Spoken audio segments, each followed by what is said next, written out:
We laugh. We cry. We learn.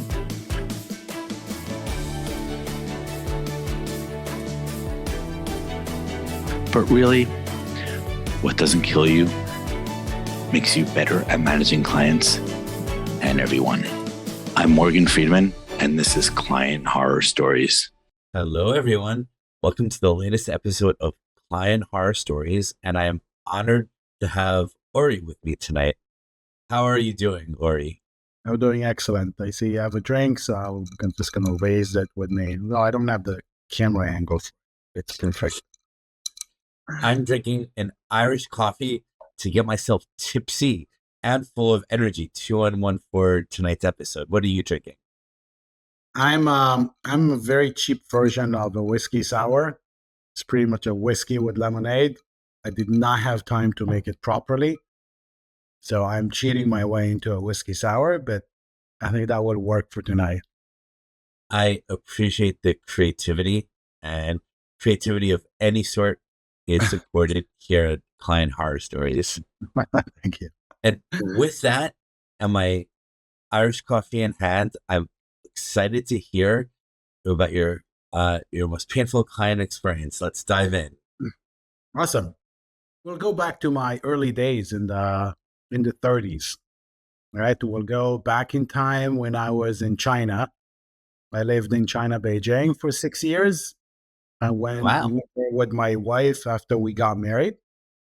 So that was our first relocation experience. We relocated ourselves over to the mainland, the Middle Kingdom. That was back in 2003. Wow. So yeah, that was a fun time. We went after we came back, we were 4. But back then, at the middle kind of part of my way in China, so after kind of 3 years, I ended up being like my first CEO role. We started a startup in the early phone kind of days before iPhone. We were initially doing porting QA. Back then, every game and application, you had to port it to hundreds of different kind of phones. And that was a nightmare for developers. So we had a outsourcing shop of porting QA. At a later stage, we merged with another company and we were doing game development. So back then, again, pre-iPhone kind of days, developing 3D games for the like of Electronic Arts. There was a company back then, THQ Wireless, Sony Pictures. It was a good time. Before it was cool. Before it was, I think it still was cool, but it was not as cool. I think when we started with the mobile games, I had a very bad prediction over it. I couldn't really understand why people would want to play in the phone. So obviously, they did not take me for my visionary long-term vision of how things would evolve. But obviously, game development on mobile phones, phenomenal, right? But that's where, at that later stage of that company, that's probably where my big horror kind of story kind of started. If you want to get into I'm excited. With all that context, let's take a zip before, right? that is the right attitude. Right. I think I'll start from the end, and I'll say, with no shame, that I probably single-handedly got us to fail as a company. Meaning, I did help. I did some good things, but I managed pretty much to ruin it by making kind of fatal mistakes with clients. By the way, I have no idea what happened. I'm excited to find out. But we have all this time to this being a great episode. For you actually bring alcohol, some guests don't, and those tend to be the worst episodes. And by upfront, like acknowledging your own mistakes and the severity of it, were the best learning and the best episodes. Yeah. Often have that, while the worst ones are like, no, the other guys were evil and I'm perfect. Come on. Well, it's all me. Honestly, it's all me. It's all on my shoulders. So, look, I think the background of the stories, as we said, right? We work with game developers. We were doing game development. We were doing 3D game development. We actually had a pretty good game development, game racing game that we did with Electronic Arts at 3D. It was one of the more advanced kind of things. We got really good reviews on it. Back then, there were sort of game, review kind of sites as you have today, but we got some pretty good reviews on the stuff that we did. And on the back of it, I was able to we got contracted by Electronic Arts to do another kind of game. So we developed, I think it called some sort of like a hunter kind of games. It was this racing kind of card that also had like shooting capabilities. It was a fun game, right? So we had a great success with it. And I felt very, very confident. I started to develop kind of relationships with really big studios. So we were up ahead with it. I managed to get ourselves into the Sony Pictures. Back then, Sony Entertainment also had a gaming kind of studio. Pretty sure it's not entirely kind of operating today, but back then they had a pretty big kind of gaming studios. And I went there and I pitched us as a developer for it. And what we basically pitched was there's a similar kind of concept. So they got us kind of the idea and we pitched to them what type of game it would be. And we based it on the game engine that we did for Electronic Arts. And we got the contract, or at least we almost got the contract. We even got a demo and so on. And you know what? I don't entirely remember how it went and when it was discovered. But the long story short of it is that when they started to drill down into the game that we did, and somehow they found out that we've done something like that for Electronic Arts, and they try to understand whether we have the rights to that engine, and that's where it got all messy. So when we did the contract with Electronic Arts, we did it as work for hire, and it's pretty common in those kind of things that you do a work for hire.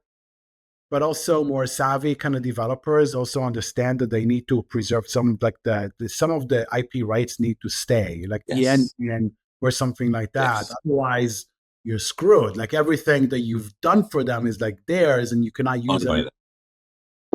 And I think it's part of my like this is my first kind of CEO kind of role, and I'm eager to get signed deals. Yes. And yeah, it's just a contract kind of thing. The small print on like the 8th paragraph of the 22nd page doesn't really matter anyway. Yeah, who needs to get it to a lawyer? I'll just read it through it. Yeah. You know, the story was 30 years ago, because the modern version of that story would be like, I'll just put it in ChatGPT. Well, I think ChatGPT would probably have picked up on the errors of my way, right? I'll give them that. I think ChatGPT has a lot of things I can say about AI, or the scary things about the development of AI. But I think the AI would have noticed this.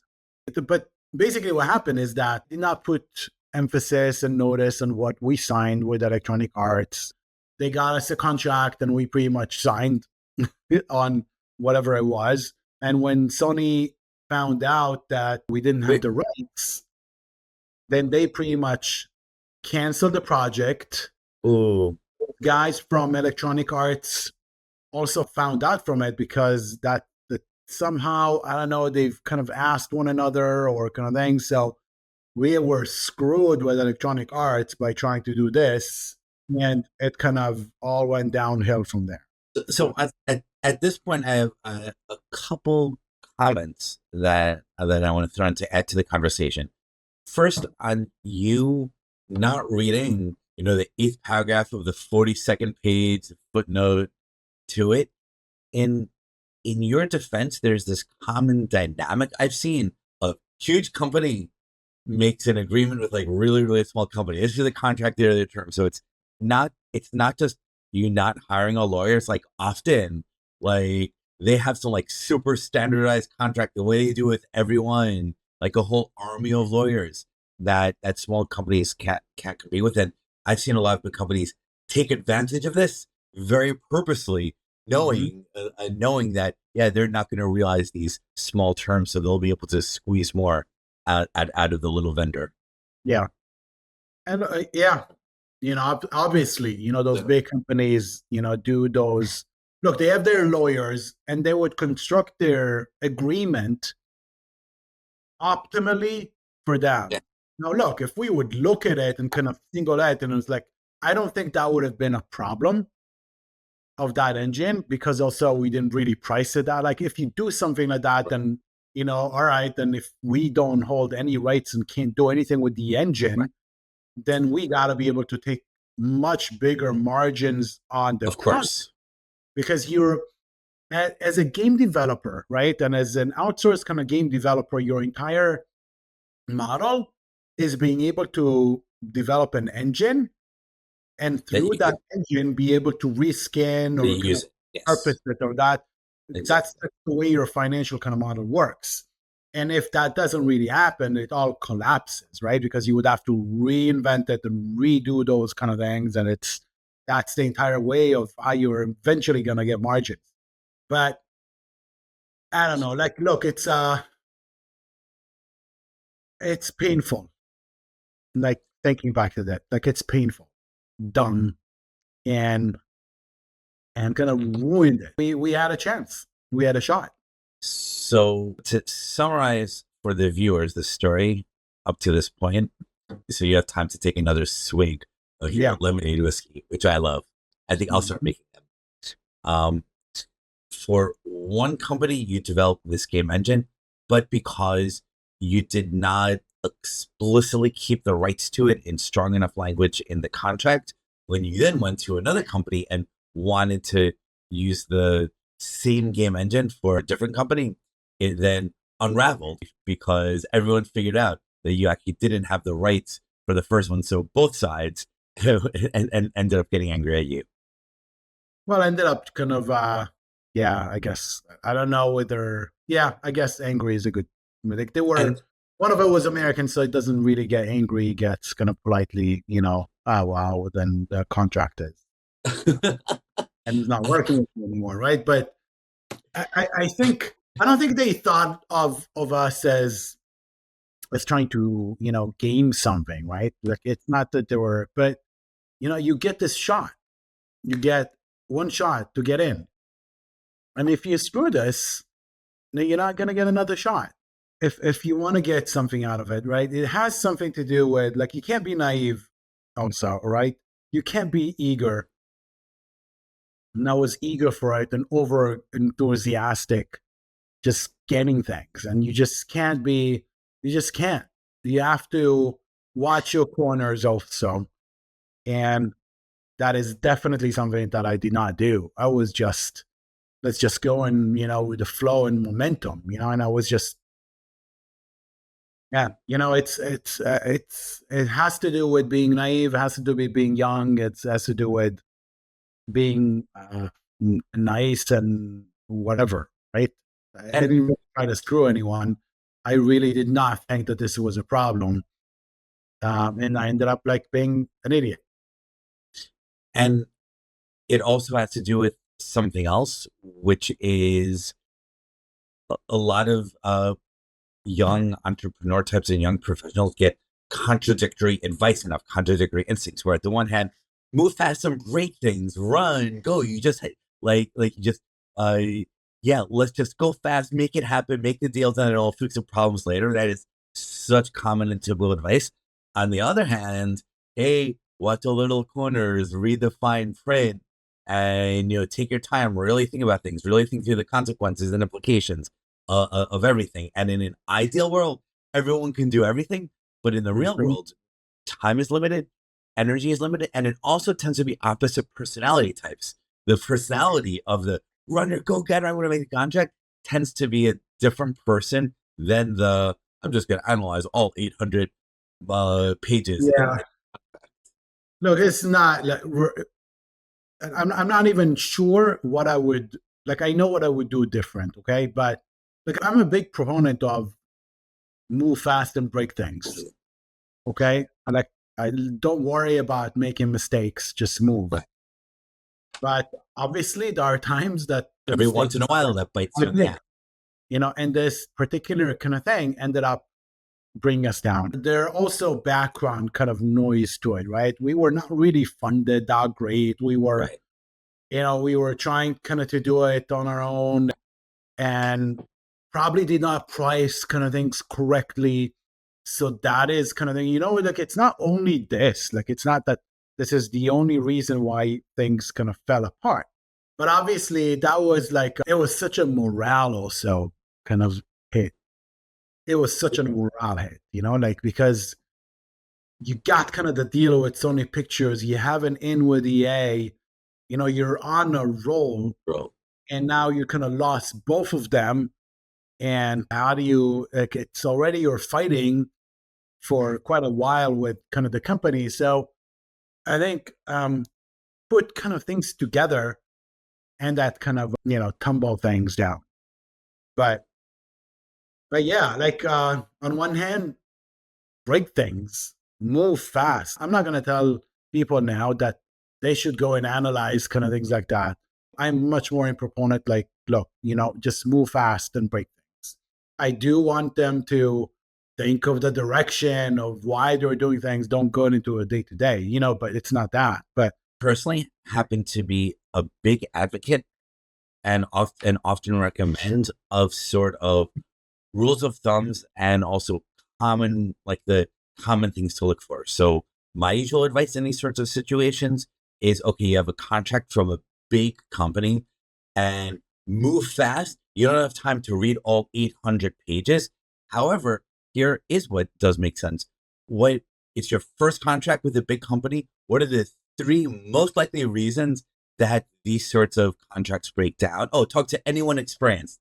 And they all mention procurement and the nightmares of dealing with procurement or payment terms, and just go look for like the 3 main things that are likely to fail and look at that. And then everything else, like you don't have time to analyze all 1,000 risk factors. So just Sure. look at the 2 big ones. That's my standard advice. Yeah, and I think I would agree, right? They're gonna be they're gonna overwhelm you with things, but there's gonna be like probably 75% of that is just standard, right? Standard. Like it's really just standard language, right?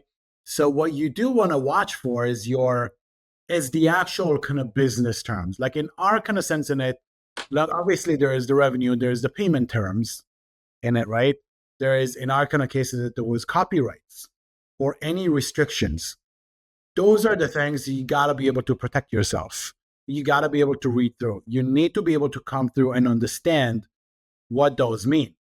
Like I was going to say, like, look, I did not take this to a lawyer, and I think that's a mistake, right? But I also know that lawyers, at the end of the day, would protect everything, and they would just almost like the battle of the titans over there, so they would go and flag the fucking entire thing, right? So also, I guess finding someone who understands what it's like to work with a small kind of company and not kind of, and flag what needs to be flagged. That's important, right? That is a very good lesson, which is a lot of professionals in any profession view their job as to primarily protect the downside. So lawyers, oh yeah, you write, you go write a contract or review a contract. Here are the 1,000 things that can go wrong, rather than think about, okay, here are the 3 most likely things to go wrong, so we can just deal with those and move fast. And this is a very comparable spirit to the reason why doctors say, oh no, you had this light cough, 1,000,000 x-rays and 1,000,000 tests. It's because in the 1 in a zillion chance you have something scary, they don't want their ass on the line. Sure. I don't know whether I would now compare doctors to lawyers, right?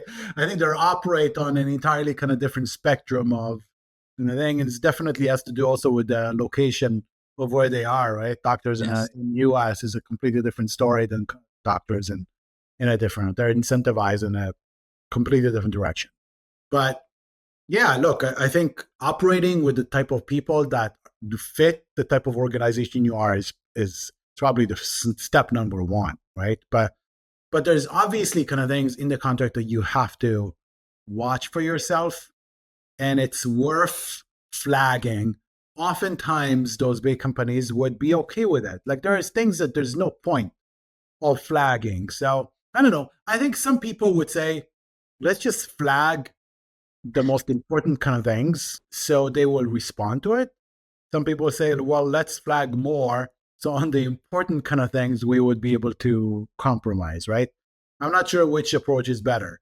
Flag more so they would compromise on what really is important to you, or just get to the point instead of bothering them with that, so they will say no to everything, right? So I'm not entirely sure. Actually, that's a good dilemma. Those are different negotiation techniques. Mm-hmm. I personally happen to be a fan of the more American style. Go for the three and that's it. The other style is the basically the Turkish carpet style of negotiation. It costs $100. I'll give you $1. No, Okay. No, I like that. Okay, I'll give you $10 until you eventually end up at 50. It's a little bit too Israeli in my experience. Said with love to everyone I know in Israel and Turkey. Yeah, you know what? I'm not entirely sure this is actually an Israeli kind of thing, because you go to a China kind of market in China, right? And that's the approach. You would go and they will tell you a price. You would go low, and it was like, I know, and then you would just walk away, and it was like, oh, okay. Israelis is a different kind of thing, less haggle. Well, I guess it's a bit of a different things, but Israelis are not easy negotiators. They're very direct on that front. Living up to the stereotypes. Yeah, for sure. I have a practice in my businesses that I apply when I'm in the leadership of a company, and also when I'm a close advisor to a client, which is I ask myself every single morning, if 5 years from now, this project company thing we're doing, if 5 years from now, it's a complete failure, like dead, what is the most likely cause? And then I make sure I push ahead on solving that today. And then I do this in general because, by the way, how do you succeed? If you just keep on eliminating all of the highest risk causes of failure, then with all the causes of failure, the likely cause of failure gone, you'll probably succeed. And then I apply this not only at the holistic scale for the company, but also for each initiative. Okay, we want to sign this contract. Okay. If the contract completely blows up, what is the one most likely reason? And then that's the term I look for, or the detail that I pay attention, because there's never time to read all 800 pages in the contract. No. All right. That's interesting. I'll be honest, I never thought about an angle like that. When I kind of run a company, I more thinks of our path ahead as a yellow brick road. So I'd like to know where we're headed. I'm not one of those that I have got a 5-year vision and then broken down to the one little. I'm not very strict on that. I would say I'm somewhat in the middle.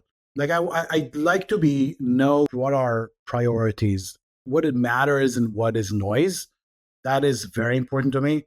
And I really like breaking it down to priorities and kind of goals. To me, a goal is not a make or break. Meaning, I'm not gonna kill myself if I'm not meeting the goals, or it's not gonna meet the goals, you're out of the company. It's not necessarily about a good or bad or going to a judgment day. To me, the goals are a direction and expectations of what we should meet. And if we haven't, then we need to understand why. Is it because we need to recalibrate? What from our logic way of thinking did not work here? Do we need to recalibrate? Was our effort not there? Is it the market kind of change, or is there something in the way that we shouldn't be doing? I don't like the approach of being really stressed about meeting a goal or not. It's not supposed to be a stressful exercise. It's supposed to be a way for us to manage it more effectively. And if we do not meet or do in the direction, then we need to recalibrate. To me, it's more about the logic than it is about, the make or break, if you know what I mean. I know exactly what you mean, where goals, I think, are meant to be a guide to keep you down to earth, help keep you centered. But often it becomes a religion. And when you become obsessed with hitting the KPI, that like the number, it can too often have negative implications elsewhere. Yeah, sure. So I think that's probably why I'm so attracted to small companies, because big companies, right? The way that it kind of works, right? It basically goals are coming from the top and then they trickle down, right? If you want to be able to meet as a company kind of goal, even those that you want to be able to keep it that, right? Then all this need to happen. Now, if those would not meet it, you would not meet it here. And then those goals are now not becoming a nice to have, but a must have because this needs to happen. And then goals now become really as more of a stressful kind of element. I was like, these are the goals that I need to achieve becomes the end of all. Like you have to achieve it no matter what you do to get there. And sometimes those do not make sense. Those would contradict completely with other places in the company. They would not make any market kind of sense. There's nothing to do with it. It simply is because, like, look, well, these are the revenue goals that I need to have, or whatever it is, right? And I must meet them because if I'm not going to meet them, and the company it's basically like a dick of chlorine. So I'm not sure there is an alternative, but that's why I like the smaller companies, because I'm able to navigate them in a way that is not like that. Like I had a phrase for it, but I kind of forgot it, for example. But for me, This is what happens when you drink whiskey lemonades. yeah, I get it. If it was true whiskey sour, it would not happen. But whiskey lemonade, it kind of gets with that. But Exactly. yeah, I want to win, but not at all cost. I think that's more of a phrase. Like I'm a winner. I'm a competitor. I'm a competitor. Like there's nothing. Like everything for me is. I love competition. Whether darts, pickleball, television, in the market competition. Like sometimes I hate my competitors. That's what it is. Like it's a competitor kind of element to it. So I want to win, but I'm a win not at all cost. I'm not a win at all cost. And to me, there's sometimes it's just not worth it. And I think that has to do with the way that my approach is to goals and the priorities. And I believe at the end of the day, the logical kind of thinking with a group of people, myself and with the people around me, definitely the people that you would trust, and we make logical kind of conclusions. And if they don't work, then recalibrate and do it again.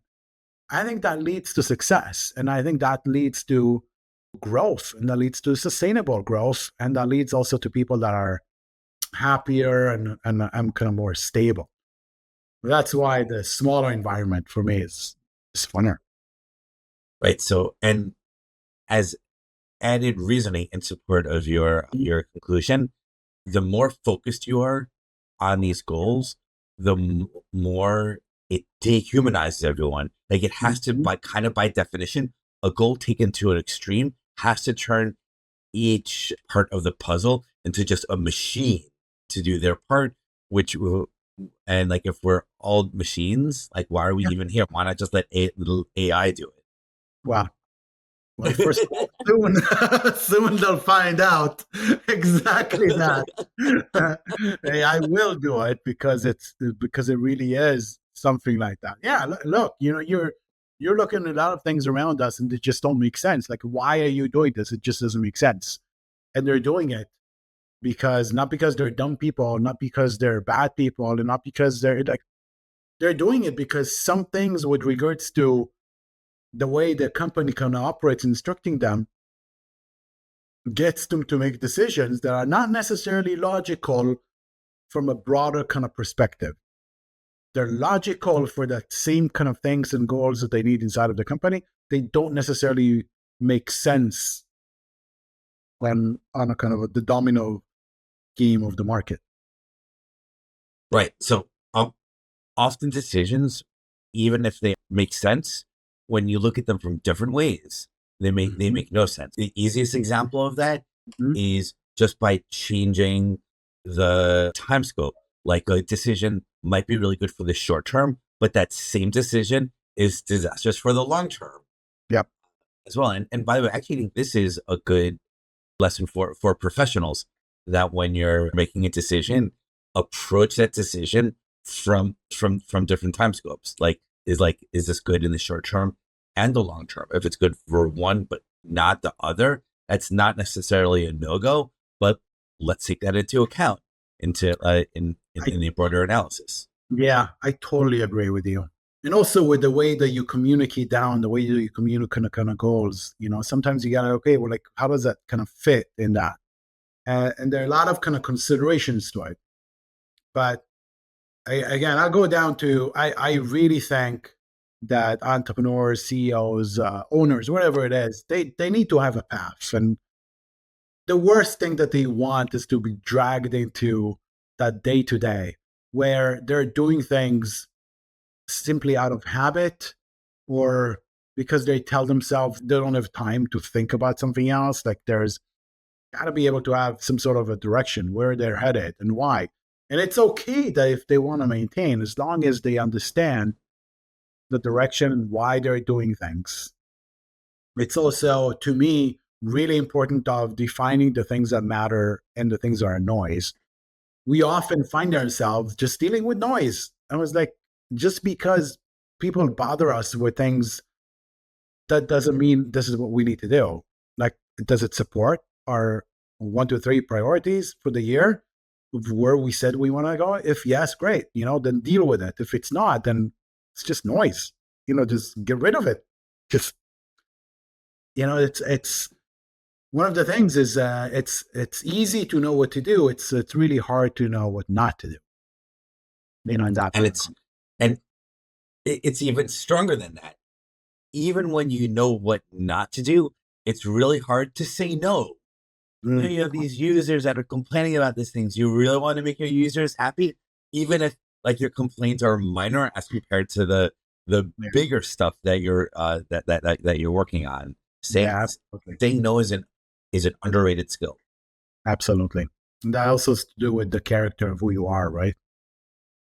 Like, it's you don't want to say no because that conflicts internally with things for you. So there are things also that are not only with that, it also has to do with your personality, and you have to somehow detach it, like attach and detach.